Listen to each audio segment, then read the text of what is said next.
आज बनाने जा रही हूँ कीमा भरे करेले। ये वो डिश है जिसका नाम बचपन में सुनते साथ तन बदन में आग लग जाती थी। और मेरी अम्मी हफ्ते में एक दफा तो करेले जरूर बनाती थी। करेले पके हुए देख के मैंने नाक चढ़ा लेनी और टेढ़े मेढ़े मुंह बनाने शुरू कर देने। कल मैं ग्रोसरी करने गई और मेरी नजर इन फ्रेश करेलों के ऊपर पड़ी और मेरा दिल किया मैं इनको उठा लूं और इनके अंदर कीमा भर के प्याज वाले मसाले के साथ पकाऊं। फिर करेलों को घर लाके इनको धोया, पील किया, बीच में से एक कट लगाया, सारे सीड्स मैंने निकाल लिए और नमक लगाकर रख दिया। करेलों की प्रेपरेशन करते करते मुझे याद आया कि इस महीने तो मैंने पाकिस्तान पैसे सेंड किए नहीं, तो जल्दी से मैंने अपना टैप टैप सेंड का ऐप खोला। आज मुझे 180 यूएस डॉलर्स पाकिस्तान भेजने थे, लेकिन मैंने उनको राउंड फिगर 200 की बना के पाकिस्तान भेजा, क्योंकि 200 के नीचे की अमाउंट अगर आप भेजते हैं तो उसके ऊपर छोटा सा चार्ज आता है 199 का। और हाँ, अगर आप टैप टैप सेंड को फर्स्ट टाइम डाउनलोड कर रहे हैं तो मेरा कोड शैम ग्लैम जरूर इस्तेमाल करिएगा, क्योंकि उससे मिलेंगे आपको $20 बोनस अमाउंट। मेरा ये कोड और किन कंट्रीज में वैलिड है उसके लिए आप कैप्शन में डिटेल्स को पढ़ लीजिएगा। और जी, कीमे में डाला मैंने चॉप्ड अनियन एंड गार्लिक, नमक, अचारी मसाला, लाल मिर्च, आमचूर और कसूरी मेथी। करेलों को धो के उनकी फिलिंग की, धागे के साथ बांध दिया और शैलो फ्राई कर रही हूँ जब तक करेले अच्छी तरह से पक जाएं। करेलों को हल्की आंच पे पकाते हुए मुझे कोई तकरीबन 30 to 40 मिनट्स लगे। जब करेले मुकम्मल तौर पर पक गए तो जो धागा मैंने इनको लगाया था इनको लपेटने के लिए, वो धागा मैंने काटा और इस तरह से रिमूव कर दिया। अब बनाऊंगी अलग से करेलों का प्याज वाला मसाला। यूज कर रही हूँ रेड स्लाइस्ड अनियन, डाला मैंने नमक, कुटी हुई मिर्चें, टमाटर, थोड़ा सा अचारी मसाला और बचा हुआ कीमा। मसाले को हल्का सा भून के डाली मैंने हरी मिर्चें और अब ऐड कर रही हूँ भरे हुए करेले। करेलों के मसाले को मैंने सेपरेटली इसलिए बनाया क्योंकि मैं नहीं चाह रही थी कि करेलों की कड़वाहट मसाले में जाए। और ये देखिए जी, मजेदार से हमारे करेले हो गए तैयार। और साथ में मैंने थोड़ी सी दाल मखनी भी अपने मियाँ के लिए बना ली, क्योंकि मियाँ ने करेले तो खाने नहीं है। करेलों के साथ हमारे घर में हमेशा लस्सी बनती थी, तो लस्सी बनाने के लिए मैंने ऐड किया योगर्ट, आइस, पानी, थोड़ा सा नमक और शुगर लस्सी में आप अपने प्रेफरेंस के हिसाब से डालिएगा।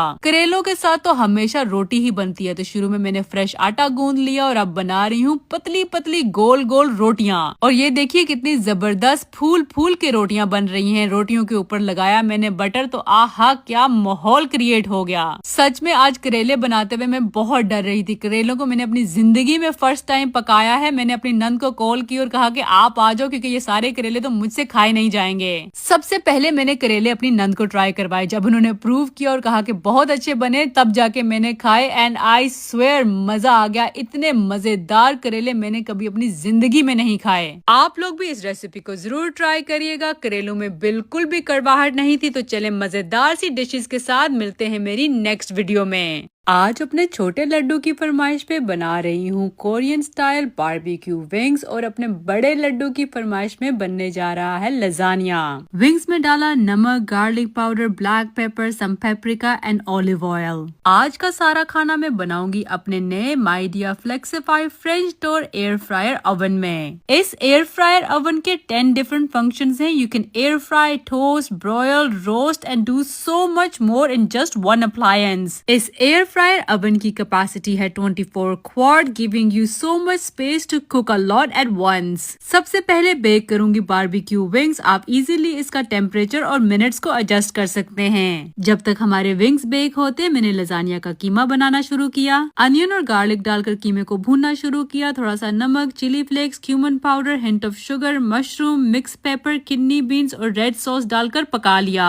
डिश में सबसे पहले मैंने कीमे को निकाला, उसका लेयर लगाया, फिर उसके ऊपर शीट्स लगाई। शीट्स को मैंने पहले बॉईल कर लिया था। Then I added white sauce and repeated the process. White sauce भी मैंने खुद ही घर पर बनाई है और इसकी रेसिपी मैं काफी दफा आपके साथ पहले भी शेयर कर चुकी हूँ। ऊपर डाला मैंने चीज। और ये देखिए जी, हमारे डिलिशियस से बारबेक्यू विंग्स हमारे माइडिया फ्लेक्सिफाई एयर फ्राई ओवन में पक के तैयार हो चुके हैं। अब अपने इस एयर फ्रायर ओवन में लजानिया को बेक करूंगी। जो टेम्परेचर मैंने रखना था वो मैंने सेट कर लिया। मैं इसको अप्रोक्सीमेटली 8 to 10 मिनट तक बेक करूंगी। एक पैन में ऑयल डाल के crushed garlic, chilli sauce, barbecue sauce, sriracha sauce, पानी और फ्रेश लेमन जूस डालकर कोरियन स्टाइल बारबेक्यू सॉस तैयार कर ली। जो मैंने विंग्स बेक किए थे उनको मैं सॉस में 2 से 3 मिनट तक अच्छी तरह से पका लूंगी। और ये देखिए जी, मेरे छोटे लड्डू के लिए ये juicy and saucy Korean style barbecue wings हो गए हैं तैयार। बची हुई सॉस को हमने वेस्ट नहीं करना, विंग्स के ऊपर डाल दें। इसके ऊपर डाल रही हूँ थोड़े से sesame seeds and spring onions. And our lasagna is baking beautifully. Honestly, जब से मैंने ये अपना Midea flexify French door air fryer oven खरीदा है ना, मेरी किचन में थोड़ी सी लाइफ आसान हो गई है। जल्दी जल्दी से खाना बेक हो जाता है। थोड़ी सी गार्लिक ब्रेड और फ्राइज भी मैंने एयर फ्रायर कर लिए। आई थिंक हर किचन में एक एयर फ्रायर ओवन तो जरूर होना चाहिए। जितनी कुकिंग मैं करती हूँ ना, मुझे कभी कभार लगता है कि मेरे घर के कुकर्स और ओवन कम पड़ जाते हैं। अगर आपको भी अपने किचन में ये Midea flexify French door air fryer oven चाहिए तो इसकी लिंक मैं अपनी बायो में डाल रही हूँ। और जी, आप लोगों ने हमेशा की तरह मुझे कमेंट्स में जरूर बताना है कि आपको मेरी आज की ये कोरियन स्टाइल बारबेक्यू विंग्स की रेसिपी और लजानिया की रेसिपी कैसी लगी। और मुझे आप ये भी बताइएगा कि क्या आपने कभी मेरी रेसिपीज ट्राई की हैं, और अगर ट्राई की हैं तो वो कैसे बनी।